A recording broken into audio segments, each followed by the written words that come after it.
আমার শরীরের কোনো জায়গা রাখেনি যেখানে তারা ওই কলম, পেন্সিল, কাঁটা কম্পাস দিয়ে টেনে টেনে কেচে দিয়েছিল এক প্রকার। এই কথাটা মনে পড়লে ঢাকা ইউনিভার্সিটিকে খুব বেশি ঘৃণা করতে ইচ্ছা করে, যে এমন একটা ইউনিভার্সিটি যেখানে পড়তে আসলে মানুষের হাত ভেঙে যায়, পা ভেঙে যায়, কেউ মৃত্যুবরণ করে।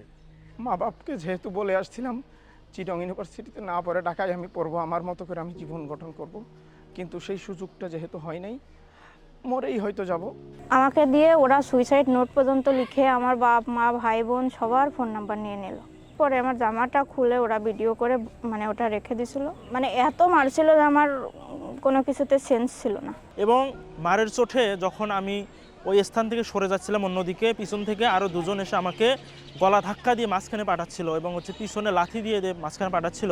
শিক্ষার্থীদের উপর আরেক শিক্ষার্থী এভাবে টর্চার করতে পারে সেগুলো আমরা পড়েছি, তারপরেও আমরা বিশ্বাস যেতে আমাদের একটু চিন্তা করতে যে এভাবে একজন শিক্ষার্থী আরেকজন শিক্ষার্থীর ওপর টর্চার করতে পারে। তো সেই ঘটনার আমি সাক্ষী না হলে কোনোদিন বিশ্বাস করতে পারতাম না। এবং এরপরে আমার পায়ে গুলি করতে চাইছে, আমাকে চাকু দিয়ে আমার আঙ্গুল রক কাটার চেষ্টা করছে।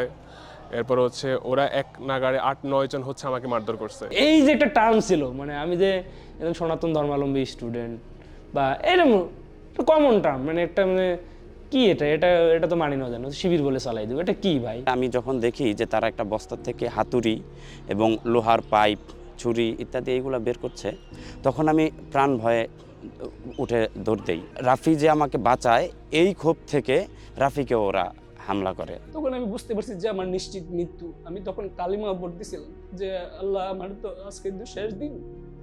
মানে ওই সময়টা আমি মৃত্যুর সজ্জায় তুলে বলছে সে তো মারাই যাবে, তো রে মাইরা নদীতে কীর্তন খোলা নদীতে নিয়ে ফালাই দিল।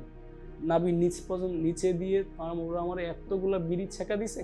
আমি এইভাবে হাত দিয়ে বাম হাত তোমার ফুল ভাঙে, আমি একটু বললাম যে একটু পানি দিতে, কিন্তু ওরা এমনভাবে নিষ্ঠুরতা একটা সীমা থাকার দরকার, ওনাদের মনের গোলে নেই। ওরা আমার একবারে পর্সা পর্যন্ত এনে দিচ্ছে যে আমি পানি খাওয়ার জন্য, পরে আমি আর খাই না অ্যাকচুয়ালি।